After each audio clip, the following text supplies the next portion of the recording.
Merci beaucoup, Monsieur le Président. Monsieur le Ministre, Mesdames, Messieurs les élus, Monsieur le Préfet, chers amis, je ne vais pas vous faire un long discours. Je préfère répondre à vos questions, que ce soit les questions des élèves, des enseignants ou de toutes et tous qui êtes ici dans cette salle. Mais vous avez, Monsieur le Président de la région, rappelé les enjeux. Et en effet, ça n'est pas un hasard si, pour un des premiers déplacements que je fais en tant que président de la République, j'ai choisi de venir ici, dans ce lycée agricole, auprès de vous. Dans cette région magnifique, vous en avez vanté les mérites et les spécificités. J'en connais les forces, j'en sais aussi les crises. Et au milieu d'une profession, ou plutôt d'un ensemble de professions, qui aujourd'hui traverse une situation extraordinairement difficile. Et le ministre de l'Agriculture ne méconnaît rien de tous les contours de cette crise. D'ailleurs, on a du mal à encore parler de crise, puisque ça fait tant et tant d'années que filière après filière, récolte après récolte, on continue à parler de crise. Le lait succédant au porc, succédant aux fruits et légumes, etc., etc. C'est que nous sommes au milieu d'une grande transformation. Alors oui, il y a les aléas climatiques, il y a les difficultés inacceptables, parfois administratives, et nous répondrons à chacun de ces défis, qui sont des défis de court terme, pour accompagner l'ensemble des exploitants. Il y a beaucoup de choses à remettre en ordre. Mais plus largement, il y a une transformation d'une manière de produire et de consommer qui est en train de se jouer. Et c'est cela, ce qui sera au cœur de ces États généraux de l'alimentation que nous lancerons dès le début du mois de juillet et que le ministre de l'Agriculture et de l'Alimentation aura à piloter en associant nombre de ses collègues, parce que de la transition écologique en passant par la santé jusqu'à l'économie, l'Europe ou la cohésion des territoires, l'agriculture et l'alimentation sont au cœur de tout. De quoi s'agit-il ? D'abord de vivre dignement du prix payé. Vous avez parlé d'une économie de la compensation. J'ai suffisamment vu d'exploitants agricoles, d'éleveurs, de paysans, comme j'aime pour ma part à le dire, parce qu'ils font le pays qui est le nôtre. Ils ne réclament pas d'aide, de subventions, de subsides de qui que ce soit. Ils connaissent peu les jours fériés, encore moins les congés. Ils veulent simplement que, lorsqu'on produit, en investissant, on puisse vendre à un prix qui permet de vivre dignement. Or, ça n'est plus le cas aujourd'hui dans nombre de filières. La faute à un marché qui s'est brutalement ouvert, sans que nous sachions totalement préparer cela, à des cours mondiaux qui parfois s'envolent ou s'effondrent, sans qu'on sache maîtriser toutes les conséquences, à des investissements qui parfois n'ont pas été faits. Chaque filière a ses spécificités, nous les connaissons. Mais on ne peut pas accepter dans notre pays qu'on puisse produire, faire, travailler et ne pas en vivre dignement. Alors, ça va supposer de rouvrir nombre de relations commerciales. Ça va supposer de rouvrir parfois des évidences du droit européen. Ça va supposer de rouvrir certaines dispositions législatives qui, depuis plusieurs années, avaient conduit des filières à beaucoup souffrir. Nous allons inciter les producteurs à se regrouper dans des organisations de bonne taille, ce qui ne veut pas dire perdre son identité ou la maîtrise de son capital, mais vendre ensemble pour vendre à bon prix, et que filière par filière, les producteurs, les transformateurs et les distributeurs puissent trouver l'organisation qui permette à chacun d'avoir une vie digne en fonction du prix payé, et donc un vrai partage de la valeur ajoutée. Ces négociations, cette transformation commencera dès juillet pour que, avant le début de l'automne, nous ayons une pleine visibilité. Mais c'est aussi accompagner la transformation d'un modèle productif et de consommation. Ça veut dire accompagner l'investissement indispensable, et je l'ai vu tout au long du parcours que nous avons fait ensemble, pour transformer la manière de produire, pour répondre davantage aux attentes des consommateurs et de nos concitoyens, pour préserver la souveraineté alimentaire française et dans le même temps la qualité de la production française. Il y aura toujours plusieurs modèles qui cohabiteront. Une agriculture intensive, l'agriculture des appellations contrôlées, l'agroécologie, l'exploitation de taille moyenne qui cherche la qualité et la différenciation. Il ne faut pas chercher à avoir un seul modèle et à bouleverser tout le paysage productif français. Mais il y a des modèles qui sont perdus d'avance. Si on garde une agriculture intensive qui n'arrive pas à exporter et ne va pas vers la qualité, elle n'a pas d'avenir.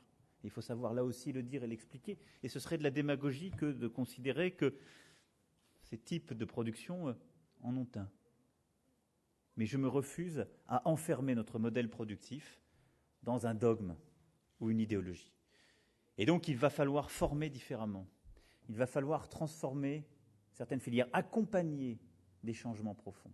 Et c'est pour cela qu'à côté des réformes qui sortiront de ces états généraux de l'alimentation, qui vont aussi accompagner dans certaines filières l'abandon, quand c'est possible, sous certaines conditions, de produits phytosanitaires, qui vont accompagner la possibilité de produire mieux en exposant moins et les salariés agricoles et l'exploitant lui-même ou la population, eh bien qui accompagnera par de l'investissement. Et c'est l'objet de ce plan d'investissement agricole de 5 milliards d'euros, qui permettra là aussi de moderniser les exploitations, de développer les circuits courts quand c'est souhaité, de développer l'agroécologie, la diversification par la méthanisation ou d'autres structures, de développer la valorisation aval par la production et la transformation, comme nous l'avons vu ici, ou la modernisation indispensable de certaines exploitations. Tout cela, c'est ce qui nous occupera durant les mois à venir et sera mis en œuvre dans les années à venir, avec évidemment l'ensemble des filières, avec les exploitants agricoles, leurs représentants et avec les territoires. Et même si je sais qu'il y a des difficultés, des crises, parfois des doutes, venir ici, c'était envoyer avant tout un signal. Et ce signal, il a une réponse, c'est l'enthousiasme que j'ai vu chez les enseignants, chez les élèves, chez les étudiants et chez tous vos partenaires. Il y a ici une envie de faire, une envie de conquérir, une envie de réinventer justement cette manière de produire, de nourrir à la française. C'est ça ce que vous portez, c'est cette fierté. Et cette fierté, c'est notre force. Nous avons ce savoir-faire, nous avons cette capacité, nous sommes enviés dans le monde entier. Qui pour la limousine, la Salers ou d'autres, qui pour nos fromages, notre gastronomie, nos fruits et légumes. Et je ne citerai pas tout ici, mais surtout pour ce savoir-faire, c'est-à-dire le génie des femmes et des hommes qui accompagnent cela, ce tour de main qu'on dévalorise trop dans notre pays, parce qu'on ne sait pas justement reconnaître la force, la pertinence de ces formations, de ces métiers, qui permettent à chacune et chacun, de l'agriculture à l'agroalimentaire, en passant par tous les métiers de ces filières, d'avoir une place et un emploi. Parce que oui, en particulier dans la région, mais c'est vrai partout en France, ces filières agricoles et agroalimentaires, elles donnent des emplois, elles donnent de l'avenir. Alors oui, je veux le dire ici aux plus jeunes, vous avez raison d'être fiers, de vouloir. Ne cédez rien à la morosité que certains parfois ont. Entendez les colères, c'est à nous d'y répondre. Occupez-vous de votre avenir. Mais faites cette transformation. Nous vous y aiderons. Nous vous accompagnerons dans cela. Mais faites de notre pays ce qui est sa vocation. C'est d'être un grand pays agricole et agroalimentaire. Il l'est déjà, mais perclus de doutes. Il l'est. Regardez l'export, regardez ce que nous sommes en train de faire depuis des années. Et nous allons encore accélérer.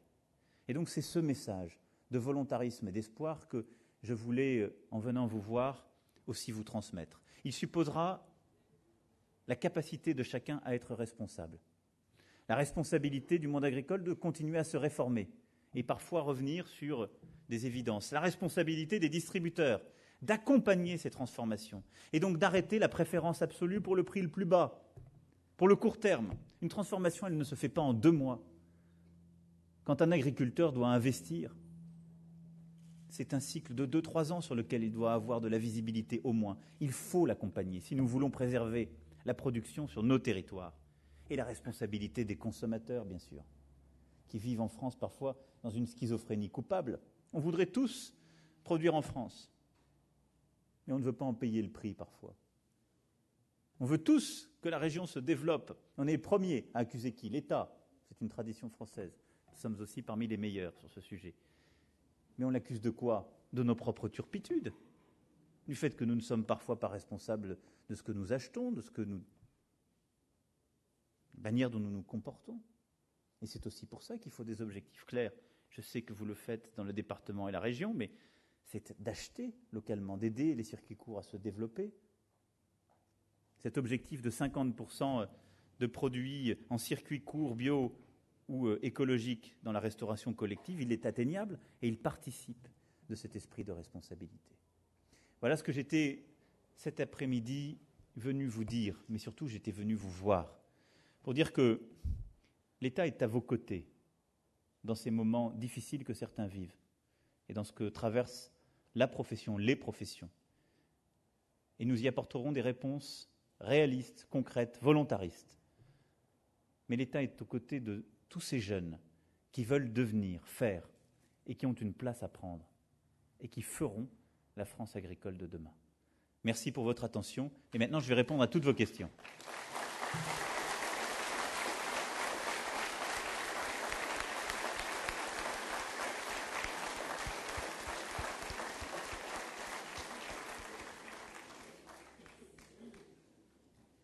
Bonjour Monsieur le Président. Donc j'ai une question à vous soumettre. Et concrètement, quelles mesures comptez-vous prendre pour améliorer les revenus des agriculteurs? Alors, les revenus des agriculteurs, ils sont formés par quoi? Le prix d'achat, soit du transformateur, soit du distributeur, comme je l'évoquais.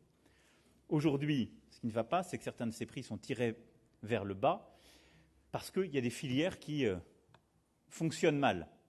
Et même quand on a parfois maintenu les prix, ce que nos prédécesseurs ont parfois su faire, eh bien, il était capturé en quelque sorte, bien souvent par le transformateur. Je vais prendre un exemple concret, le lait. On a vu ces derniers jours à nouveau de la tension sur cette filière. Le prix a rebaissé parce qu'il y a une grande volatilité de ces prix sur des marchés mondiaux, parce que quand la Chine tousse, quand la Nouvelle-Zélande se met à produire un peu trop haut, ou les Pays-Bas, on a des difficultés.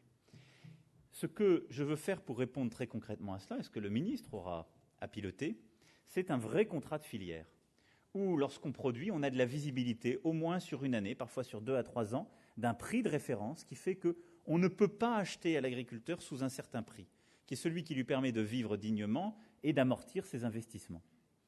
Sinon, ces agriculteurs disparaîtront.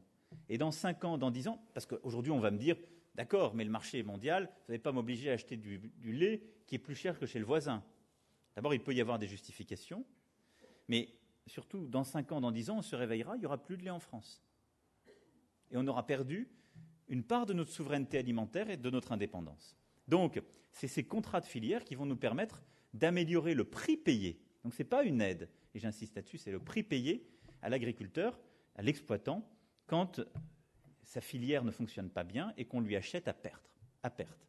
La deuxième chose, pour améliorer justement son revenu, c'est qu'on va payer des services qui aujourd'hui ne sont pas payés. Les services environnementaux que rendent la plupart des agriculteurs aujourd'hui ne sont pas payés. Et donc on va mettre en place un paiement des services environnementaux à hauteur de 200 millions d'euros par an, ce qui permettra là aussi d'améliorer des choses. Et on va lancer les appels à projets de manière accélérée et facilitée pour toutes les activités de diversification qui sont très importantes pour les exploitants. Un éleveur, par exemple, s'il veut mieux vivre de ses revenus, il peut avoir intérêt, il a même la plupart du temps intérêt, à développer une activité de méthanisation. Ça marche très bien. Les éleveurs allemands aujourd'hui, dans certaines régions, qu'est-ce qu'ils font? Ils vivent davantage de la méthanisation que de la vente de la viande. C'est une vraie transformation. En France, aujourd'hui, on en développe trop peu, les aides sont plus faibles que chez nos voisins, surtout les projets prennent beaucoup trop de temps. C'est notre faute, hein. Et donc, aider à l'investissement, ça veut dire quoi? Donner un peu plus d'aide, mais surtout simplifier les procédures pour que ça aille beaucoup plus vite, et ainsi aider à la diversification. Enfin, troisième point, c'est le plan d'investissement d'avenir agricole. Quand vous êtes pris dans une trappe, en quelque sorte, quand vous êtes coincé dans votre modèle productif, vous avez un élevage de vaches, ce que j'ai vu il y a quelques semaines, d'une 40aine de vaches, ce qui n'est pas assez pour réussir à complètement résister à la concurrence. Il faut que vous montiez en qualité si vous voulez survivre. Et donc, cet éleveur, il a une chance d'avoir un avenir s'il passe en bio, par exemple. C'est un investissement de passer en bio. Il va devoir changer l'alimentation, il va devoir investir dans son étable, s'équiper. Eh bien, ce plan d'investissement d'avenir agricole que nous allons lancer à l'issue des États généraux, c'est 5 milliards d'euros sur des appels à projets qui permettront à des exploitants agricoles, eh bien, justement, de faire ces projets de transformation. Parce que quand on a une petite marge, quand on est coincé, qu'on vit mal, on ne peut bien souvent pas faire les investissements qui permettront de changer le modèle et de vivre mieux demain. Et donc là, l'État, les collectivités aux côtés de l'État si elles le souhaitent, mais déjà l'État doit prendre ses responsabilités et accompagner cette transformation. Voilà 3 pistes, elles ne sont pas exhaustives. La négociation qu'on devra faire pour la PAC 2020 sera aussi un élément clé de cette meilleure valorisation parce qu'elle permettra de négocier des mécanismes de garantie qui sont indispensables pour faire face à la volatilité des prix. Voilà des choses très concrètes pour que les exploitants agricoles vivent mieux. Monsieur le Président. Vous êtes où? Là. Pardon. Oui, Monsieur le Président. La question que j'avais prévu de vous poser, en fait, vous y avez en partie répondu. Beaucoup de maires dont je suis essaient de développer des circuits courts pour les établissements dont ils ont la responsabilité, les écoles notamment, les EHPAD, ceux-ci bénéficient évidemment en priorité aux enfants, bénéficient aussi aux acteurs du territoire, aux agriculteurs, et bonne pour le bilan carbone, et n'est pas toujours facile à mettre en route. Vous avez parlé d'initiative du Conseil départemental de la Haute-Vienne, je vous en remercie. J'ai cru sentir que vous nous soutenez. Donc ma première question allait en ce sens, si on pouvait compter sur votre soutien et sur votre appui. Mais comme je n'ai pas tous les jours un président de la République à Verneuil, je vais sans abuser de votre temps vous en poser une deuxième. Il se trouve que être maire n'est pas mon métier. Je suis principal de collège. Vous avez aperçu, discuté, rencontré des apprentis tout à l'heure. Il se trouve que moi, je crois en l'apprentissage depuis longtemps. Les années défilent, pour moi comme pour la France. Et je peux garantir, moi, parce que c'est mon métier et que je m'y donne à plein, que l'apprentissage présente une vraie demande. Il y a des élèves qui sont intéressés par l'apprentissage et cette démarche est tout à fait possible, malgré tout ce que j'entends, moi, comme homme et comme citoyen, et comme élu maintenant depuis des décennies, je dois le dire. Notre pays peine à avoir un apprentissage. On nous compare souvent à l'Allemagne, mais on peine à développer dans ce secteur. Et j'espère que vous trouverez la clé que vos prédécesseurs ont parfois eu du mal, il faut bien l'avouer, à trouver.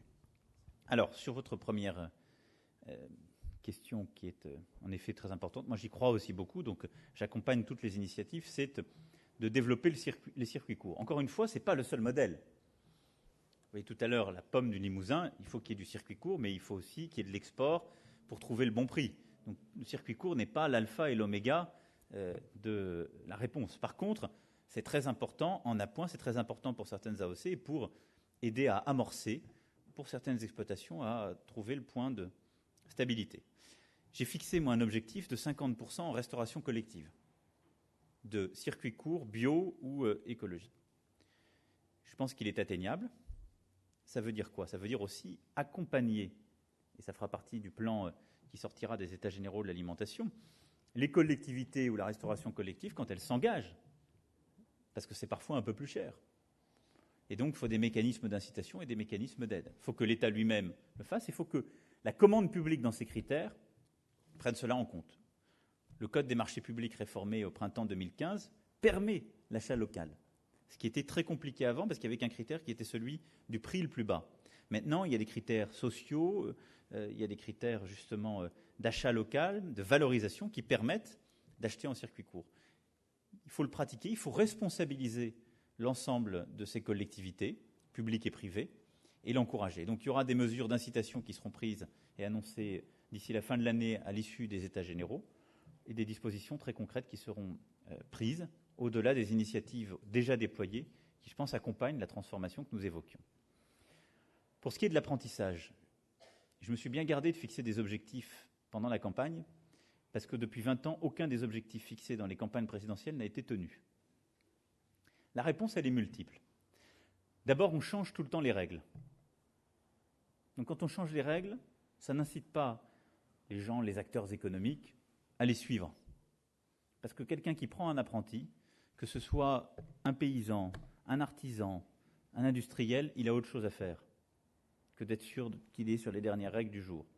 Il n'y a que les gens qui font les règles qui pensent que le reste de la société française les regarde et attend avec impatience de pouvoir s'y conformer. Donc quand ça change, ça n'a pas d'impact. Donc il faut de la stabilité. La deuxième chose, c'est qu'on a changé aussi sur les prix et la modulation. Moi, je souhaite faire simplement une chose, c'est que la mesure qui a été prise pour les apprentis de moins de 18 ans, on l'étende assez rapidement sur les apprentis jusqu'à au moins 25 ans. Parce que le prix, c'est-à-dire les allègements de charges, les aides aux employeurs pour les apprentis de moins de 18 ans, ça marche très bien.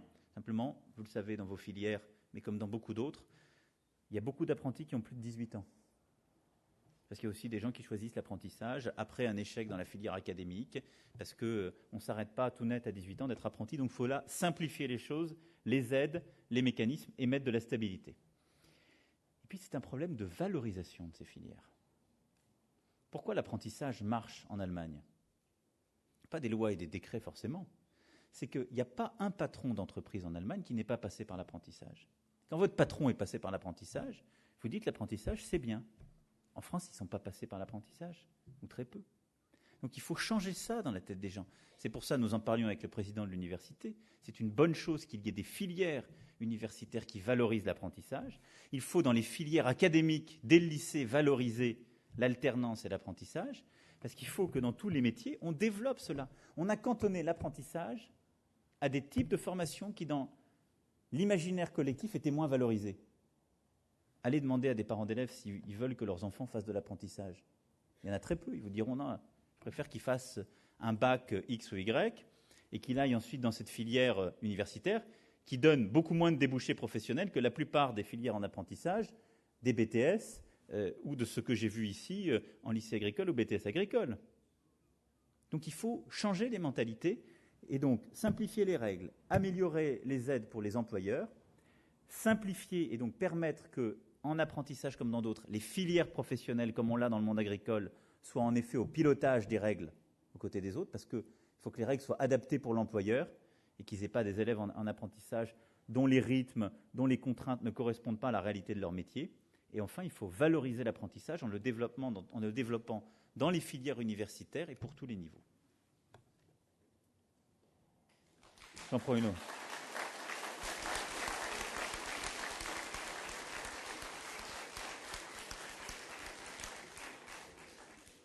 Bonsoir, Monsieur le Président. Olivier Mathieu, je suis enseignant dans l'établissement en agronomie. Donc voici ma question. Compte tenu des spécificités de notre enseignement, compte tenu des éléments que vous avez pu recueillir lors de votre visite, quel avenir pensez-vous que notre enseignement agricole public a à côté de notre grande sœur, l'éducation nationale ? Alors, je n'ai pas beaucoup de doutes, si vous voulez. On l'a vu ici, il y a un dynamisme, il y a un vrai recrutement, il y a des vocations, il y a une grande diversité des débouchés, et c'est un modèle qui marche. L'honnêteté m'oblige à avouer que ça ne marche pas simplement depuis le mois de mai dernier. Ça marche depuis très longtemps, et l'enseignement agricole est à cet égard un modèle. C'est un modèle parce que justement, vous avez un langage imagé et pacifique dans vos rapports à l'éducation nationale, et je pense que c'est bien. Vous êtes en complémentarité, en développement de synergie, mais vous avez une spécificité agricole qui est portée, reconnue et qui a été assumée depuis longtemps. Et ce qui fait que l'enseignement agricole, tout en ayant des filières similaires pour partie et en étant très proche et marié à l'éducation nationale, a sa spécificité et est donc très proche des métiers et des filières de débouchés.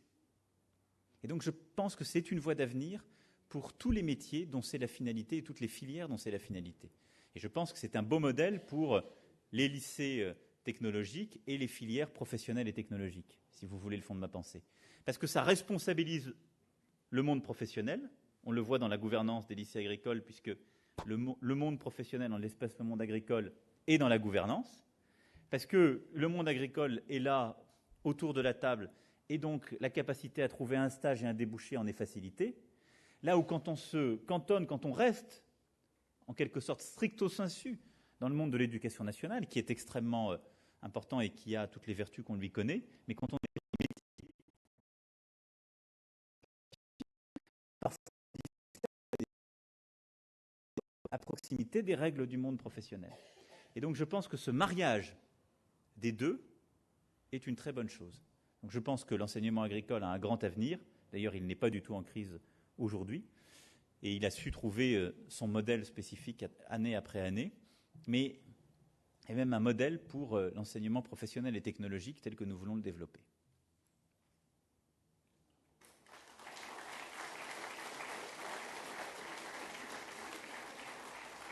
Allez-y, levez la main sur les... Monsieur le Président, j'ai une question à vous poser. Quelles motivations vous ont poussé à vous engager dans la politique ? Mais moi, j'ai jamais fait de politique, si je puis dire. C'est une conviction qui anime, je pense, beaucoup des élus, maires, députés, sénateurs, présidents d'exécutifs qui sont ici dans cette salle.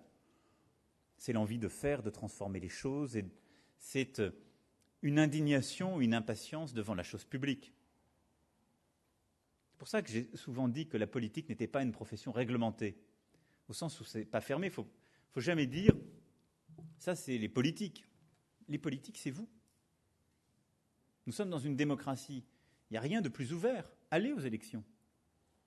Donc, ce qui pousse quelqu'un à s'engager à aller aux élections, c'est l'envie de faire les choses, de changer. Je pense que vous, monsieur le maire, vous auriez pu rester proviseur. Vous avez pris des responsabilités parce que vous aviez envie de changer les choses. C'est pareil. Et donc, moi, ce qui m'a motivé, c'est ça. C'est l'envie d'essayer, cette envie de transformer, de bouger les lignes, de faire. Ensuite, il y a des circonstances qui font que vous pouvez prendre des responsabilités, que vous rencontrez des difficultés et que des évidences apparaissent.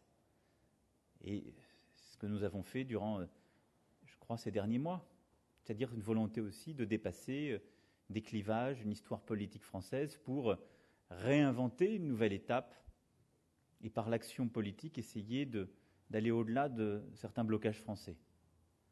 Mais c'est ça la politique, c'est vouloir œuvrer pour la cité, la vie collective.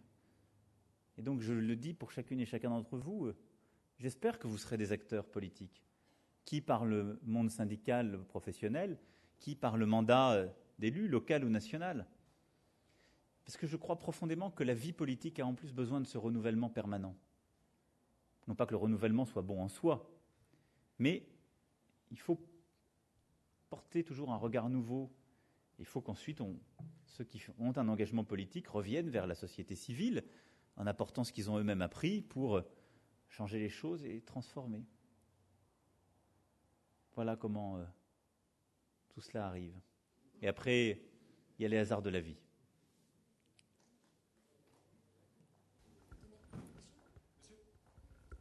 Monsieur le Président de la République, vous venez de nous parler en fin de compte de la mobilité des biens et des personnes. Or, quand vous êtes à Limoges, vous êtes au cœur d'un territoire qui va de Poitiers à Cahors, de Périgueux jusqu'à Aurillac, où il y a un mot depuis 40 ans qu'on ressasse sans cesse, c'est celui du désenclavement. Monsieur Delebarre a dû rendre dernièrement un rapport devant préfigurer ce que pourrait être l'évolution du désenclavement de cette façade atlantique du Massif central. Est-ce que vous pouvez éventuellement nous dire quelles sont quelques-unes des pistes qu'il peut y avoir dans ce rapport ou quelques-unes des pistes que vous avez pu privilégier dans ce rapport ? Alors, je ne vais pas ici commenter le rapport de M. Delbarre, qui d'ailleurs fera l'objet d'une réponse par la ministre en charge des Transports. Je vais vous dire quelle est ma philosophie sur ce sujet qui est celui de l'accessibilité et du désenclavement. Et vous avez raison, il est fondamental d'ailleurs qu'on doive bouger ou pas, parce que même quand on développe des circuits courts, on a besoin aujourd'hui d'être connecté au reste du monde. Et cet enjeu de l'accessibilité ou du désenclavement, il recouvre deux composantes, la mobilité physique et l'accessibilité numérique. C'est ça le cœur de notre enjeu. Sur l'accessibilité numérique, c'est le développement de la fibre et de la 3G, 4G. Territoire qui ne l'a pas est un territoire qui, en effet, est profondément enclavé.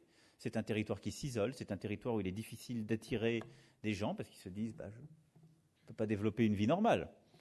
C'est un territoire où l'activité économique est entravée, où les services publics sont entravés parce qu'ils sont de plus en plus numérisés et donc où la vie normale n'est pas la même. Ce sont des territoires qui se sentent de ce fait déclassés et où les extrêmes prospèrent. Là-dessus, j'ai pris des engagements clairs. C'est ceux d'avoir une accessibilité complète sous 2 ans. Mais il va falloir pour cela revoir les plans. Et c'est ce que dans les prochains mois, nous aurons à annoncer.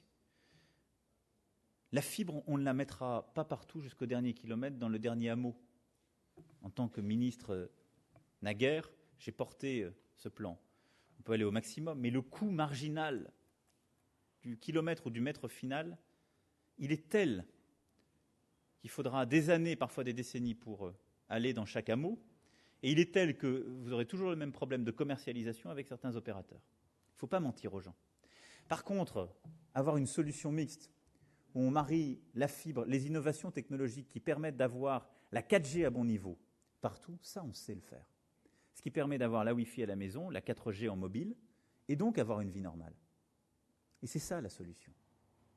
Donc cette solution pragmatique, elle suppose de repenser les plans, d'être très volontariste et de contraindre, davantage qu'on ne l'a fait, les opérateurs pour qu'ils s'alignent sur ce plan de bataille et qu'on ait enfin l'accessibilité pour les territoires. Ensuite, on a la mobilité physique. J'ai peu promis sur ce sujet en campagne, parce qu'on a beaucoup promis par le passé. Il y a eu tous les plans, tous les rapports qui ont été faits, vous savez. Vous n'êtes pas sans l'ignorer. Il y a même des grands projets espérés, portés, parfois qu'on croyait réussis et dont les déclarations d'utilité publique sont in fine annulées. Bon. Moi, je ne suis pas pour promener les territoires de grands projets en grands projets. La solution de mobilité du XXIe siècle, elle doit d'abord s'appuyer sur ce qu'on appelle la multimodalité. La réponse, ce n'est pas forcément un aéroport ou une ligne de TGV. On a en France cette fascination. Ça peut être la 2x2 voies, l'autoroute. C'est la capacité à passer de l'un à l'autre. C'est en tout cas la certitude que dans un point du territoire, on doit être au plus près, soit de la métropole qui a du sens pour nous, soit de la zone économique qui va tirer ce territoire. Et donc ça ne sert à rien d'aller promettre un TGV ou un aéroport de proximité qui ne se fera jamais sur la métropole si on reste totalement enclavé dans tout ce qui est le voisinage de la dite métropole. Donc, ce que nous allons travailler, et ce sur quoi le gouvernement va s'engager dans les prochaines semaines, c'est un plan qui définira de manière quinquennale des investissements phasés année après année qui permettront justement les réponses en termes de mobilité, qui prévaudront aussi pour ce territoire. Et donc, ça sera parfois l'engagement d'aller plus vite sur un 2x2 voies, d'aller plus vite sur une nationale, de développer une ligne de TGV si elle est pertinente et rentable, d'éviter les doublons, d'éviter les éléphants blancs et d'éviter les projets qu'on ne sait pas abandonner mais qu'on pousse comme une boule parce que ça fait des décennies qu'on les pousse et donc il faut continuer à mentir aux gens. Parce qu'on n'y arrivera pas. Donc je ne vous promettrai pas un plan à 300 milliards d'euros d'infrastructures. Ça a déjà été essayé, ça n'a pas été fait. Mais il y aura, d'ici la fin de l'année, un plan de mobilité qui ne sera pas un rapport, qui sera un plan pour les années à venir, avec une programmation annuelle d'investissement public, éventuellement d'ailleurs des projets qui peuvent être publics-privés, mais pour l'État qui donnera la visibilité des priorités région par région et du plan de développement. Monsieur le Président, nous sommes ici au cœur d'un bassin d'élevage bovin et ovin et aujourd'hui sont mis en place ou sont en train de se mettre en place les accords commerciaux TAFTA, CETA, Mercosur qui sont, nous semble-t-il, des monnaies d'échange de l'économie agricole par rapport à d'autres économies. Et en même temps, le Brexit est en train de peut-être d'avoir des conséquences, notamment sur les productions ovines. Alors, comment l'État peut nous soutenir ou soutenir l'élevage face à ces enjeux commerciaux internationaux? Alors, d'abord, le TAFTA n'est pas une négociation. C'était une négociation, elle est stoppée, il n'y a pas de traité. Le CETA avec le Canada, il y a un traité qui a été négocié pendant 7 ans par l'Europe. Là-dessus, j'ai été clair. J'ai demandé à ce qu'il y ait, elle va être nommée dans les prochains jours, une commission scientifique pour en évaluer les conséquences en matière de santé et d'environnement, puisqu'il y a eu tout un débat sur ce sujet. Ce sera une commission indépendante. S'il est avéré qu'il y a des conséquences négatives, en tout cas non conformes à nos engagements, nous retournerons vers nos partenaires. Et donc j'ai demandé qu'il y ait un peu de temps avant l'application, même provisoire, du CETA. Pour le reste, je l'ai dit, je me suis engagé Si des conséquences négatives devaient être évaluées sur telle ou telle filière, elles seront accompagnées et compensées par l'État. La crainte existe sur le CETA, elle n'est pas avérée. Moi, je pense qu'on peut tout à fait réussir parce que nous sommes compétitifs et que nous avons justement une filière de qualité. Mais si c'était le cas, il y aura un accompagnement. Enfin, sur le Brexit, il est impossible à ce jour d'en évaluer les conséquences parce qu'on va vers plusieurs années, on le sait bien, de négociations. Et là aussi, les intérêts de l'ensemble des filières. J'étais il y a quelques jours en Bretagne où j'ai pris le même engagement à l'égard des pêcheurs qui, je dirais, sont presque la filière la plus impactée par un potentiel Brexit. Eh bien, c'est qu'on prenne en compte les intérêts de nos filières et préserver les relations commerciales et les échanges autant que faire se peut. Pour moi, la clé, c'est de ne pas dépendre de ces accords ou d'être impacté par eux, mais de continuer à développer la qualité, l'investissement, la montée en gamme, justement pour réussir ces transformations. Si on a une alimentation de qualité pour les Françaises et les Français, on l'exportera, sans coup férir. Il n'y aura pas de doute là-dessus. Après, il y a spécifiquement, ça concerne davantage le porc ou les pommes, comme nous l'évoquions, que les ovins ou les bovins. Il y a des marchés qui se sont fermés suite à des conflits géopolitiques, dont j'espère que nous pourrons, dans les prochains mois ou les prochaines années, y mettre fin et réouvrir des marchés qui se sont naguère fermés. Oui, Paul. Je n'ai aucun mérite, je le connais.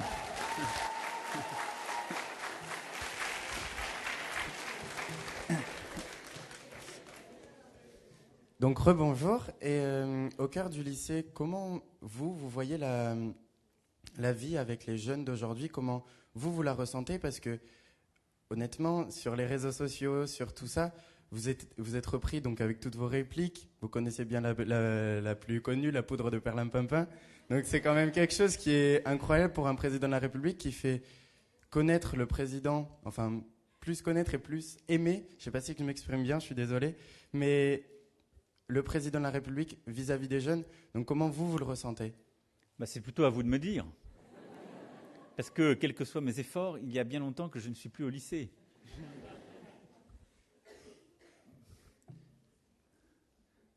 C'est à vous de me dire. Mais la fonction de président de la République, elle a une part symbolique qui est très forte et qui dépasse celui ou celle qui l'occupe à un moment donné et qui suppose un cérémonial, une distance, une verticalité. Et il faut l'assumer, parce qu'on est dépositaire d'une fonction qui est immémoriale et qu'on habite quelques années. Et ensuite, il y a le reste de la société et le temps dans lequel on vit.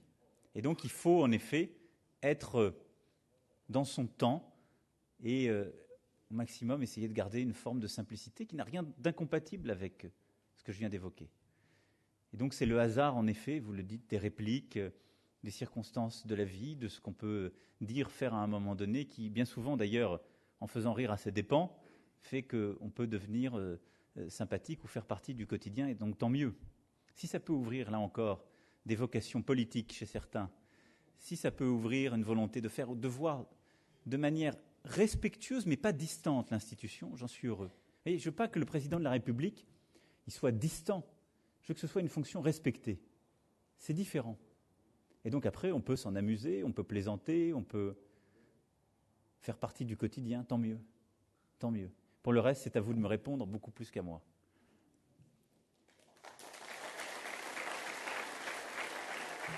Oui, monsieur.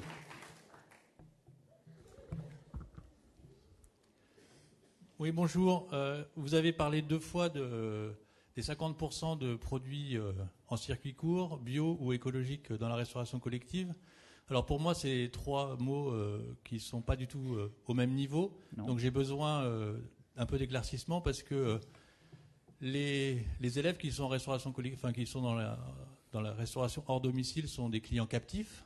Et donc les parents, certains parents ont une volonté de qualité des produits qui vont être proposés aux enfants. Et circuit court, ça propose absolument pas de surplus ou de qualité supplémentaire, alors que le bio, normalement, oui. Et par contre, écologique, pour moi, je ne sais pas ce que vous mettez derrière ce... Il y a je réponds. Voilà. Et donc, en fait, c'était pour savoir que vous puissiez nous préciser exactement ce que vous souhaitez ou ce que vous mettez derrière cette mesure qui, pour moi, est vraiment très, très importante. Merci. Alors, si je mettais un objectif que 50% de produits bio, c'est quasiment irréalisable. Je suis très honnête, c'est quasiment irréalisable. En restauration collective, on est déjà très loin. On parlait tout à l'heure, je crois, pour le département. Vous faites des efforts, on en parlait aussi pour ici le lycée, mais c'est très dur, hein, ne serait-ce qu'en circuit court. Bon. Donc, je prends les 3 critères parce que c'est ce qui permet, de manière raisonnable, quoique volontariste, d'arriver à un tel objectif. Ensuite, vous avez raison, quand on parle de circuit court, ça ne suit pas forcément les critères bio. C'est tout à fait vrai. En particulier en termes d'alimentation des bêtes pour ce qui est de l'élevage ou de la production laitière, en termes d'utilisation de phytosanitaires ou autres. Néanmoins, vous avez une garantie, c'est qu'il y a une traçabilité cette fois-ci beaucoup plus forte que sur des produits exportés ou qui viennent du bout du monde. Vous avez une visibilité et vous avez quand même un bilan carbone qui est nettement amélioré, ce qui nous concerne tous. Parce que par définition, quand vous faites du circuit court, vous n'avez pas de l'alimentation qui vient du bout du monde. Et ensuite, c'est cohérent parce que vous gardez justement une production locale qui permet ensuite la mutation et qui assure à la fois l'emploi et l'activité. Pour ce qui est des critères écologiques, il y a des labels. Ce qui est vrai, c'est qu'ils sont moins normés que les labels bio, mais qui manifestent là aussi des engagements de non-utilisation de certains produits phytosanitaires, ça dépend des 10 labels, qui sont régulés selon les instances, mais qui marquent une transition, une transformation agricole. Et enfin, le bio, lui, est très réglementé, on le connaît, avec des engagements, cette fois-ci beaucoup plus forts, et une différence de prix. Donc, vous avez raison de dire que c'est moins exigeant que si j'avais mis 50% de bio partout, mais c'est un objectif qui ne serait pas atteignable, et c'est un objectif que toutes les collectivités aussi ne peuvent pas atteindre en prix.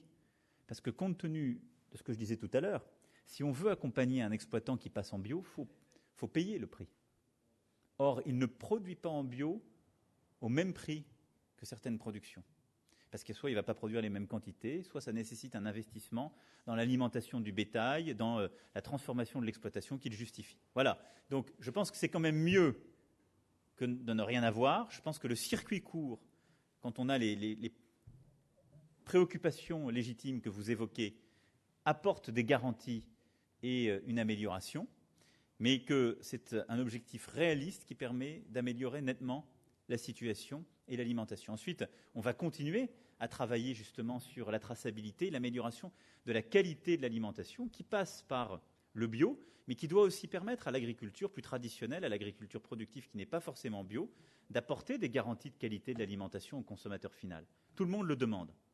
Et donc, vous avez raison de soulever cela. Ça passe par, là aussi, de la différenciation, de l'innovation, et donc un investissement que l'État doit accompagner.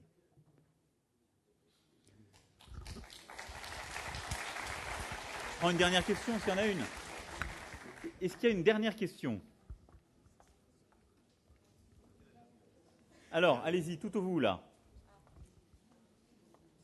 Bonjour, donc je m'appelle Eric Petrus, futur... Producteur de miel. Exactement.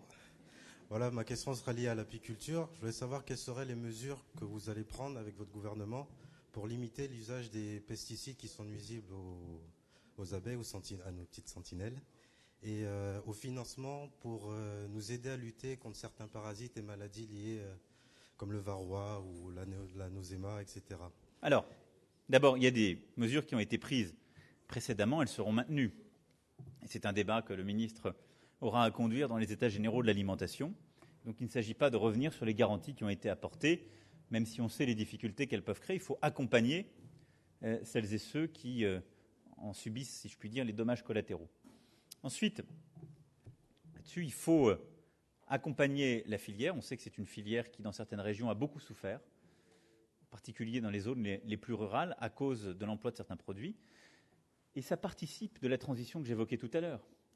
On sait très bien les produits qui ont conduit à la disparition des abeilles dans certaines zones rurales. Dans certaines zones, les interdire du jour au lendemain de manière brutale n'est pas possible pour certains exploitants. Donc on met des interdits, il faut mettre ensuite des délais et il faut accompagner. Et il faut, quand on interdit tel ou tel produit phytosanitaire, qu'il s'agisse d'ailleurs des abeilles, comme de l'alimentation, de la santé des ouvriers agricoles, ou des exploitants agricoles, parce que c'est un continuum. Tout le monde, quand il y a des produits phytosanitaires qui sont mauvais pour les abeilles, il y a peu de chances qu'ils soient bons pour l'humain et donc pour ceux qui travaillent dans ces exploitations. Eh bien, c'est de travailler très vite à des produits de substitution. On ne peut pas mettre les exploitants agricoles dans une situation où on interdit tout et on ne leur permet pas de produire dans les mêmes conditions. Et donc, c'est cette transition que j'évoquais tout à l'heure. Il faut qu'il y ait de la recherche et de l'innovation. C'est le travail que mène l'INRA en particulier et les services de l'État avec la recherche privée pour sortir de ce qui a parfois été un monopole de certains producteurs de produits phytosanitaires. Et l'erreur qu'on a pu commettre il y a plusieurs décennies, c'est dans certains secteurs de s'en remettre totalement à des entreprises privées sur des types de recherche ou sur la vente. Et donc là-dessus, développement de la recherche publique, j'ai pris des engagements clairs, séparation de l'activité de vente et de conseil, parce que qu'est-ce qui ne va pas? Si on met les pieds dans le plat quand on parle de produits phytosanitaires, ce n'est pas d'utiliser en totalité le glyphosate, c'est que les normes d'utilisation, telles que conseillées par ceux qui vendaient le produit, elles atteignaient des niveaux qui étaient complètement déraisonnables. Et donc on conseillait aux exploitants d'en mettre massivement, alors qu'on pouvait faire la même chose en mettant moins parfois. Parce que le conseil n'est pas indépendant. Donc la mesure qu'on va prendre dès ici la fin de l'année, c'est une séparation de l'activité de conseil et de vente de ces produits phytosanitaires. Et ensuite, c'est un mécanisme de transition où, dès qu'on a une molécule de substitution, on sort le produit phytosanitaire qui a des effets négatifs et où ainsi, progressivement, on accompagne et on va au-delà de ce qui a déjà été décidé. Et enfin, il y a l'accompagnement volontariste de la filière qui aura accès au plan d'investissement agricole et donc à ces 5 milliards d'euros pour pouvoir moderniser, mieux protéger et réimplanter des abeilles dans les régions qui ont eu à souffrir de la crise. Voilà, je crois que je me dois de continuer le programme. En tout cas, je vous remercie beaucoup pour votre attention. Merci, messieurs, dames. Et merci pour votre accueil. Et bons examens pour ceux qui ont à en passer.